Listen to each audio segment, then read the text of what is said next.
Vous voulez que je parle? Ou vous voulez que je me taise? Parle-moi, Irina. Je ne sais pas quoi dire. Vous voulez que je vous raconte un film? Vous voulez que je vous raconte comment j'ai changé de sexe?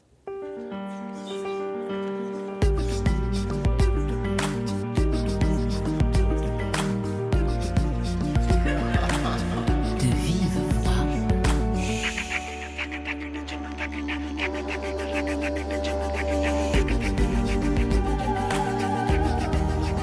De vive voix. De vive voix. Pascal Paradou. 50 ans après sa création à Paris, L'homosexuel ou la difficulté de s'exprimer, pièce majeure de Copie, est recréée à Paris, là aussi dans le même théâtre, par Thibaut Croisy, qui s'est aussi attelé à faire rééditer le théâtre de cet auteur né en Argentine et débarqué en France dans les années 60. Théâtre inquiétant ou délirant, selon qui le met en scène, mais toujours d'une folle liberté. Bonjour Thibaut Croisy. Bonjour Pascal Paradou. Vous êtes trop jeune pour avoir connu Copie, puisqu'il est mort en 1987. Comment l'avez-vous rencontré? Est-ce que c'est le hasard ou il est devenu pour votre génération un classique? Ça a commencé comme un hasard, c'est-à-dire que ça remonte un peu à l'enfance, voire l'adolescence. Un jour, quelqu'un m'a conseillé de lire une pièce de Copie. Je ne sais plus exactement quel âge j'avais, mais je pense que ça devait être dans les années 90-2000. Je ne savais pas qui c'était. J'étais sans doute au collège à cette époque. Et comme j'étais, je sais pas, un bon petit soldat, un bon petit élève, je suis allé à la bibliothèque chercher Copie. C'est assez drôle parce que c'était la bibliothèque de la rue Mouffetard et je ne savais pas, je l'ai appris des années plus tard, que c'était à cet emplacement-là qu'il y avait le théâtre de l'Épée de Bois où Copie avait créé Eva Perón en 1970. C'est un théâtre qui a été détruit et ensuite remplacé par une bibliothèque. Bref, donc j'ai emprunté un livre de Copie et Copie, à l'époque, n'était plus disponible en librairie. Et le livre que j'ai emprunté, je m'en souviens encore, ça s'appelle Le Frigo. C'était une pièce de Copie. Et en fait, quand je l'ai lu, je l'ai lu dans ma chambre d'enfant et je l'ai dite à voix haute en même temps que je la lisais. Et je ne savais pas pourquoi, mais il y avait une énergie dans cette écriture, il y avait une oralité. Cette pièce aussi, Le Frigo, c'est un solo, c'est une voix solitaire, comme ça, comme vous l'avez dit, qui est en liberté, qui délire, qui parle, qui fait des tours, et je l'ai dite en fait. À qui, j'en sais rien, mais voilà, quand je l'ai lu, je l'ai parlé, et voilà, et cette énergie-là m'a bien sûr troublé, et ensuite, j'ai lu les autres pièces de Copie, et j'insiste un peu sur l'énergie, parce que ça, c'est des écritures aussi que j'aime beaucoup.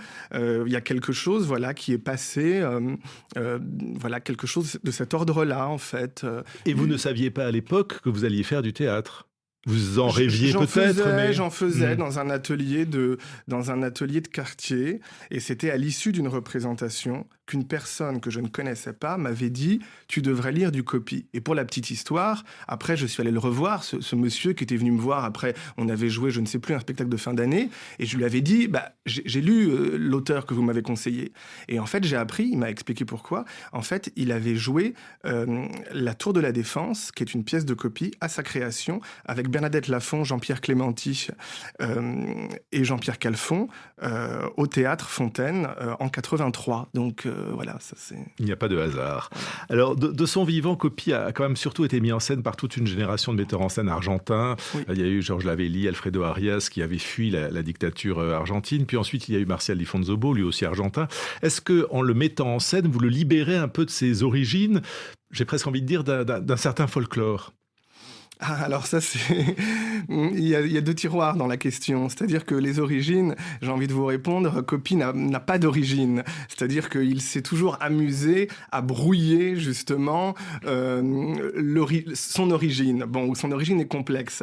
En ce qui concerne la question du folklore, je ne sais pas. Peut-être que, effectivement, les représentations des pièces de Copie, ou un certain nombre de représentations, ont reconduit, peut-être, un folklore, mais on peut le dire autrement, un type de représentation, peut-être parfois un peu stéréotypé, un peu caricatural, auquel les spectateurs se sont habitués et qui a sans doute, pour le public, produit un conditionnement. C'est-à-dire qu'il y a des spectateurs qui ne connaissent pas bien Coppi, mais qui ont vu toujours les mêmes représentations, type, alors là je vais faire un peu des raccourcis, mais ça peut être ça, type l'Alcazar, type la Cage aux Folles, ou alors du théâtre de boulevard un peu cliché. En fait, Coppi, ça n'est pas ça. Coppi était très intéressé par le théâtre de boulevard, me semble-t-il, et par le vaudeville, mais c'est une parodie. Alors entre le boulevard et la parodie du théâtre de boulevard, il y a un degré d'écart, il y a un étage d'écart. Bon. Alors lui qui a toujours joué sur les identités, question compliquée, quelle serait son identité et quel est l'adjectif que vous utiliseriez, vous ? Est-ce que vous diriez qu'il est révolutionnaire, militant, non, subversif ? Il n'en a pas d'identité. Point. Il n'en a pas. C'est-à-dire que, justement, toute son œuvre, et je crois aussi toute sa vie, puisque les deux se sont confondus, comme pour tous les grands auteurs, je pense, et pour les poètes, toute sa vie a été de déjouer la fixité de l'identité, l'assignation et l'auto-assignation. Et Coppi, alors ça n'a pas été théorique, ça n'a pas été calculé, c'est ça aussi que j'aime, voilà. C'est des coups d'éclat successifs, mais Coppi n'a jamais voulu rentrer dans une case, appartenir aussi à une chapelle, à une école, à un courant. Et son théâtre met en scène aussi cette liberté-là et le fait, si vous voulez, bon, c'est aussi la question du langage, que l'identité, elle n'est jamais fixe, elle ne se définit pas. Alors Coppi, puisque vous m'avez parlé de militantisme et de révolution, Coppi, justement, il est à rebours de tout ça. Parce que le militantisme, quand même, va quand même essayer de fixer l'identité ou de la revendiquer. Chez Coppi, pour le dire simplement, se revendiquer est un acte comique, dérisoire, parce que vous pouvez essayer de vous revendiquer, mais ça vous enferme toujours, et dans la revendication, il y a quelque chose qui vous échappe. Donc la revendication, elle tombe toujours à côté de ce qu'on est. Et il y a quelque chose, et moi d'ailleurs, c'est un sentiment que je trouve aussi, il y a quelque chose de comique là-dedans. Mais il est en même temps l'enfant des années 70, c'est-à-dire post-68, et il a accompagné toute une série de mouvements de libération des droits pour les homosexuels ou les transgenres, dont il a été un peu, peut-être malgré lui, un porte-drapeau. Alors ça, c'est un peu l'image qu'on en a. En réalité, c'est plus compliqué que ça. C'est-à-dire que Coppi, effectivement, écrit du théâtre au moment où il y a les mouvements de libération, notamment le Front homosexuel d'action révolutionnaire, dont l'un des animateurs est Guy Hockenheim, qui est un de ses proches amis, qui est même son voisin à un moment donné. Mais Coppi, en fait, ne fait que se moquer de ces mouvements-là, de ces militants-là. Et donc, vous voyez, il y a une attitude qui est assez ambiguë vis-à-vis de ça. Et je dois aussi quand même préciser que Coppi, il est né en 1939 en Argentine, donc il y a tout un pan de sa vie qu'on connaît beaucoup moins et qui trouve sa racine dans les années 40, en fait. Donc, bien sûr, nous, on le connaît par son théâtre un peu post-68 art, mais il n'y a pas que ça. C'est beaucoup plus complexe et Coppi ne fait pas du théâtre à message. Donc Coppi, non, il ne défend surtout pas les droits. Alors là, je pense que ça le ferait bien rire, d'ailleurs. Alors Coppi, en tout cas, est l'auteur d'une œuvre assez importante, avec 8 romans, je crois, une vingtaine de pièces de théâtre, écrites sans préméditation, disait-il. Je n'ai jamais aucune idée de ce que je vais écrire avant d'avoir 3 stylos à billes et 4 cahiers bien gros, dans un endroit quelconque où je vais m'asseoir et écrire pendant longtemps. Je mets très longtemps à écrire des pièces, 4 mois, 6 mois. C'est très très long. Mais je n'ai aucune idée. Je pars de zéro et puis il me critique. Thibaut Croisier, est-ce qu'il y a de la coquetterie chez Coppi quand il raconte ça, ou au contraire c'est la preuve que il cherche finalement à aller au plus profond dans l'inconnu?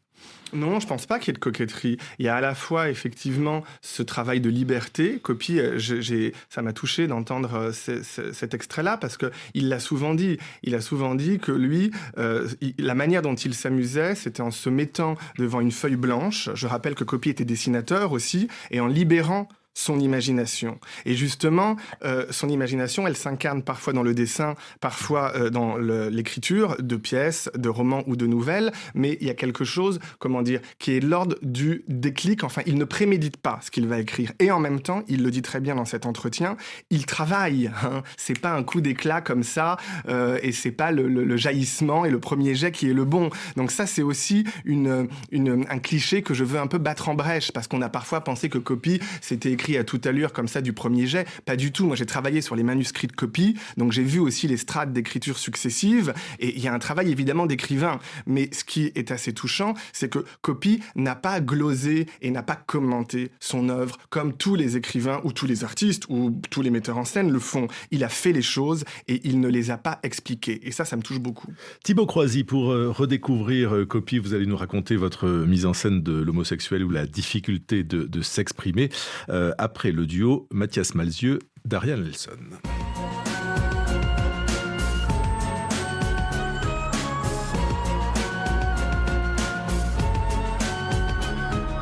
Apprendre à apprendre, encore et encore, chantons, dansons, c'est une raffinerie du temps qui passe, qu'il nous faudra mettre en place. Oh, cultiver le suc, la substantifique moelle, Transpercer les nuages, avaler les et orages, les digérer en courant droit vers le ciel, grandir, s'agrandir, agrandir la famille, pousser sans détruire nos enfants intérieurs, apprendre à apprendre, encore et encore, apprendre à apprendre encore et encore, faire de nos vies une symphonie du temps qui passe, une symphonie du temps qui passe, du temps qui passe, une symphonie du temps qui passe.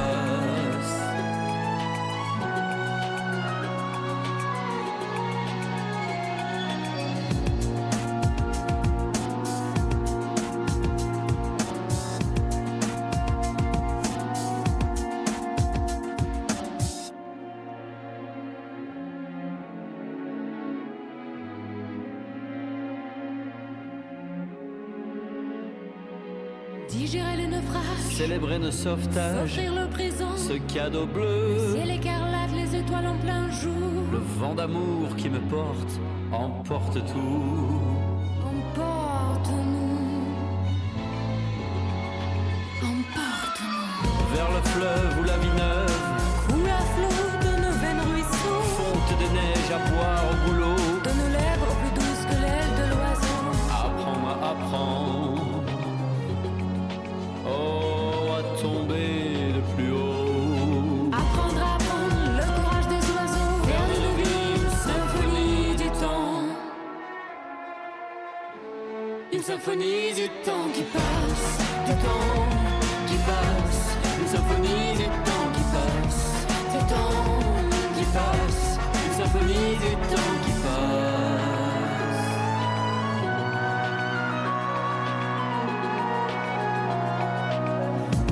La symphonie du temps qui passe, titre du nouvel album du romancier, chanteur ou chanteur-romancier Mathias Malzieu. Thibaut Croisy est aujourd'hui notre invité pour sa mise en scène de l'homosexuel ou la difficulté de s'exprimer, pièce écrite en 1971 par Raoul Damonte Botana, dit Copy. Et c'est sa quatrième ou cinquième pièce. Vous dites que c'est une pièce froide. Pour quelle raison ?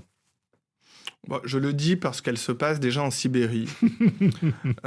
Donc il y a aussi cette référence un peu à Tchekhov, au théâtre de Tchekhov, que Copy aimait beaucoup. Et puis, elle est froide en raison de ce que les personnages aussi, à un certain moment donné, se disent. Voilà. Donc je fais un peu le distinguo entre des pièces froides et des pièces chaudes. Celle-ci peut avoir un côté glacial dans l'écriture, ce qui n'empêche pas d'avoir de la température qui va se réchauffer. Hein. Il y a différentes températures dans cette pièce, mais elle peut avoir un côté gelé. Et il y a un titre étrange quand même à cette pièce, l'homosexuel ou la difficulté de s'exprimer, sachant que il n'est pas vraiment question d'homosexualité dans ce texte, mais plutôt de transgression sexuelle. Là, on est en fond. Là, on est à fond. Oui, mais c'est un peu ce qu'on disait tout à l'heure sur l'identité et les mots. C'est-à-dire que la pièce de copie est bizarrement faite, et certains ont pu s'y tromper, je crois, c'est que le titre est un peu en trompe-l'œil. Au seuil de la pièce, il y a ce mot, l'homosexuel, qui est pour le coup une catégorie, une définition et une assignation. Et la pièce met en scène, justement, des personnages qui ne rentrent pas dans des cases. Donc il y a un écart, si vous voulez, entre le titre et entre ce que les êtres sont, entre le mot et entre ce que le corps est. Et donc justement, la pièce va battre en brèche le titre. Et le spectateur va essayer d'identifier ou de localiser l'homosexuel du titre, et il n'y arrivera pas. Un petit peu comme dans La Cantatrice chauve de Ionesco qu'on attend et qui ne vient pas. Peut-être parce qu'un homosexuel, ça n'existe pas en soi, comme une femme en soi avec un F majuscule. C'est une étiquette. Vous voyez ce que je veux dire? Quelques éléments de contexte. L'action se passe donc en Sibérie et ça commence par des reproches. Madré reproche à Irina, qui est le personnage central, d'avoir raté son cours de piano. Tu hais le piano, mais tu aimes les steppes infestées de loups. Tu hais Mozart, mais tu adores le mensonge. Qui est ton amant, Irina? Je n'ai pas d'amant. C'est le petit travesti blond qui habite chez Katharina la Grande. Je l'ai reconnu, malgré son grand chapeau à voilette. Je le trouve assez vulgaire. Au moins, lui, il a une bite. C'est la seule chose qui t'intéresse au monde, de te faire baiser par un coiffeur à voilette dans les toilettes de la gare entre midi et 5 heures. Entre 2h et 4h30.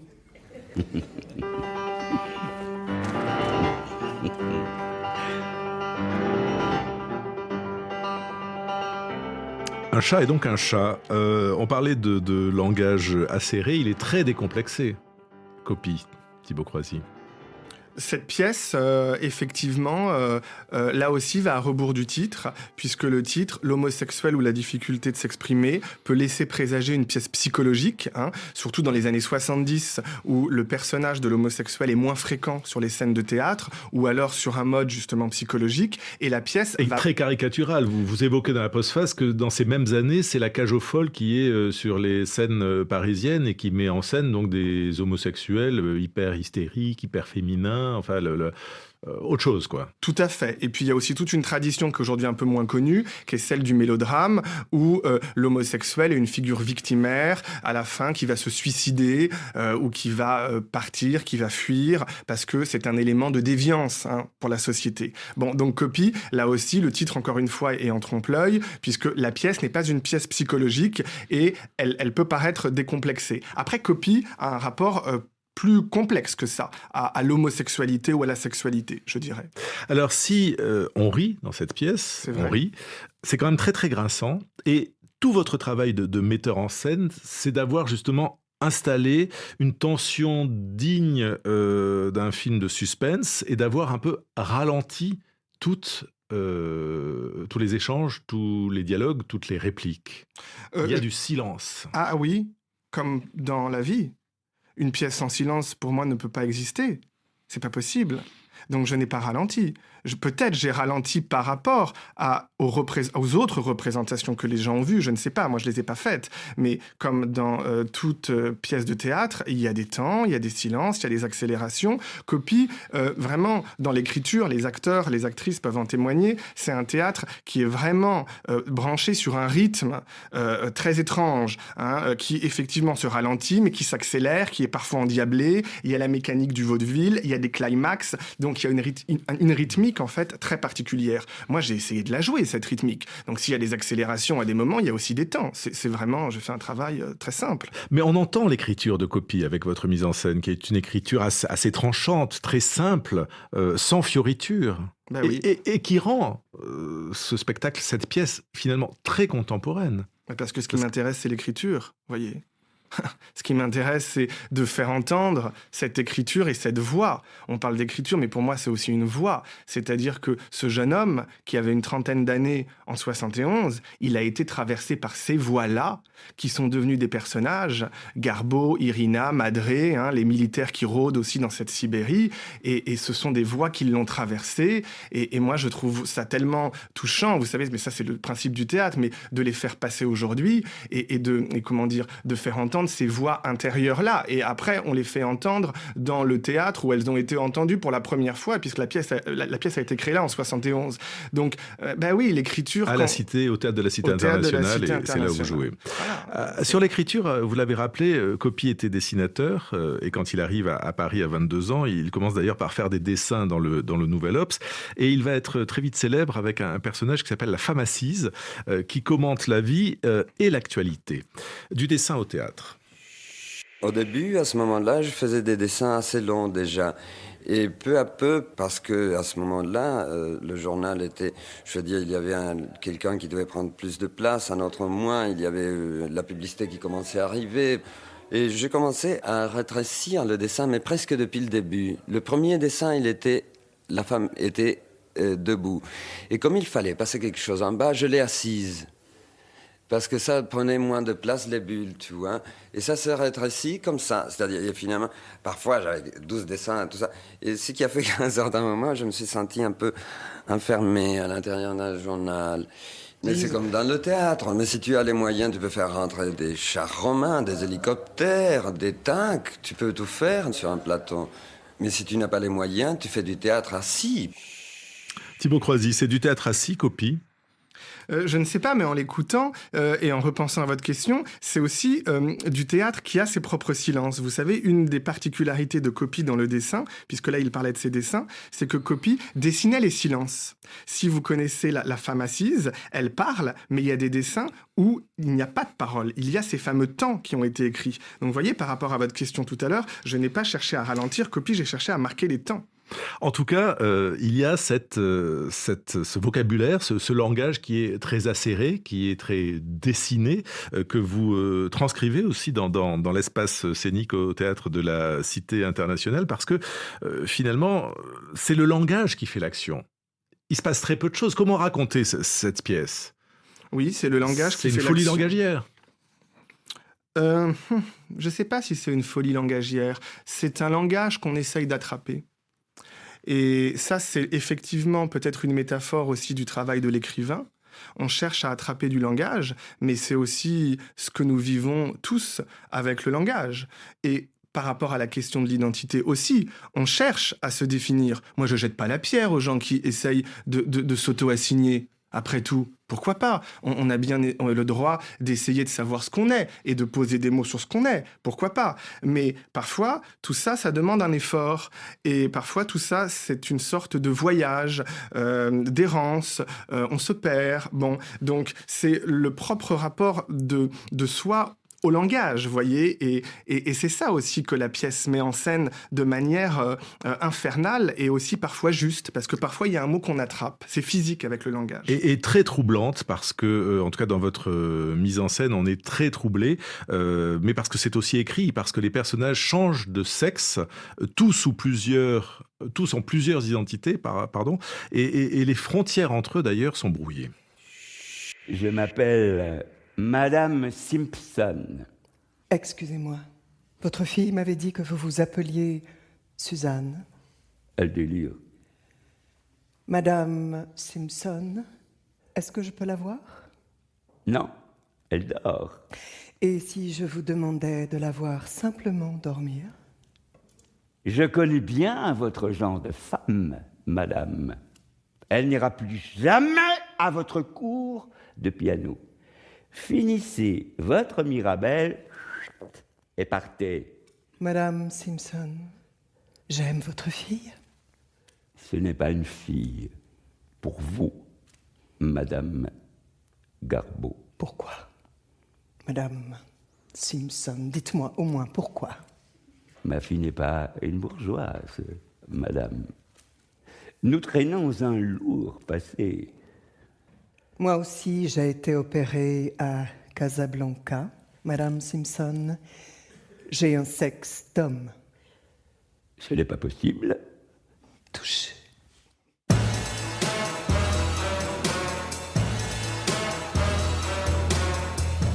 Emmanuel Lafont et Frédéric Leigen dans L'homosexuel ou la difficulté de s'exprimer, dans votre mise en scène, Thibaut Croisy, formidable comédien. Il faut aussi citer Elena de Laurence qui joue Irina, donc la fille. Cette question du genre est plus prégnante encore aujourd'hui, me semble-t-il, que dans les années 70, puisque on revient sur ces questions d'assignation et de définition. De nombreux jeunes gens aujourd'hui se déclarent binaires ou non binaires. Oui. C'est cela qui fait l'actualité de ce texte-là, de Copy aussi ? Non. Parce que Copy est un auteur d'avant le genre. Hein. Les gender studies, il ne les a pas connus. Judith Butler, il n'a jamais su qui c'était. C'est un théâtre baroque. Et vous voyez, là on l'a bien entendu dans votre extrait, c'est un théâtre qui met en scène des identités en perpétuel mouvement. Hein, des identités qui tournoient. Donc ça, on n'a pas attendu Judith Butler pour y penser. Hein. Le théâtre baroque fonctionne là-dessus. L'illusion comique de Corneille, par exemple, je prends cette pièce, là elle me vient, fonctionne là-dessus. Et c'est un petit peu ce que je disais tout à l'heure. L'identité qui est en perpétuelle métamorphose. Mais aussi, ce qui est beau dans le théâtre de Copy, et ça c'est encore propre au théâtre, c'est que chez Copy, on peut être ce qu'on veut. C'est-à-dire que si je veux là être Madame Simpson, je suis Madame Simpson. Si j'ai envie d'être un rat, je peux être un rat. Si j'ai envie d'être le micro, je suis le micro. Parce que le théâtre permet, c'est ça aussi, d'être ce qu'on veut. Et chez Copy, et c'est encore ce que vous me disiez tout à l'heure, l'identité, elle passe aussi par le langage. J'ai envie d'être une souris, un morceau de pain, je le suis. Bon, donc c'est nous qui décidons d'une certaine façon. D'où la liberté. Oui, voilà. D'où c'est aussi c'est le paradoxe du langage, parce que le langage nous emprisonne et nous pose beaucoup de problèmes, et en même temps, parfois, il y a des faits de langage qui peuvent nous ouvrir des portes. Donc, c'est pour ça que la question du corps, elle est vraiment articulée chez Copy à celle de la langue. Et donc, vous voyez, j'en reviens à ça. C'est vraiment un théâtre, qui fonctionne avec des mots et avec de l'écriture, et pas que justement de l'esbrouf et voyez du délire et de l'hystérie et des paillettes. Et des paillettes. Alors, si on veut, oui. je le disais en commençant, vous participez à la réédition des œuvres de Copy, avec pour l'instant la réédition d'un roman et de 2 pièces de théâtre, dont L'homosexuel. Est-ce que c'est un début où tout le théâtre et toutes les œuvres de Copy vont être rééditées ? Oui, on s'est lancé avec les éditions Bourgois dans cette aventure au long cours. Il y a une réédition de Copy chaque année en poche. Donc, une année, c'est un roman, une année, c'est une pièce, parce que aussi les gens savent peu que Copy a écrit des romans et aussi des nouvelles. Ces éditions sont accompagnées de textes critiques que j'écris avec un point de vue, après, qui vaut ce qu'il vaut, mais qui remet ces textes en perspective. Et on continue, chaque année ce cycle. Et comme le dit l'éditrice avec qui je travaille chez Bourgois, Noémie Sauvage, elle dit, il n'y a pas d'actualité de Copy. L'actualité de Copy, elle est tout le temps. Et moi j'aime bien ça, effectivement. Elle est Copy, pour moi, c'est comme les poètes, les grands auteurs. Bon, l'actualité, après, peut-être qu'elle les met en lumière à des moments. Mais on essaye aussi de montrer que cet auteur-là a construit une œuvre, une drôle d'œuvre, pas une œuvre préméditée, pas une œuvre qu'il a commentée, mais il y a un parcours et il y a des endroits de son œuvre qui sont moins connus. Et justement, on s'attache avec ces rééditions à les faire découvrir. Avec des effets de surprise. Est-ce que quand on travaille sur l'œuvre de Copy, on devient un copieur, un copiste, un copilogue on est quoi, un amoureux de Copy, tout simplement ? Vous savez, moi, ce qui me touche chez lui, c'est aussi une attitude.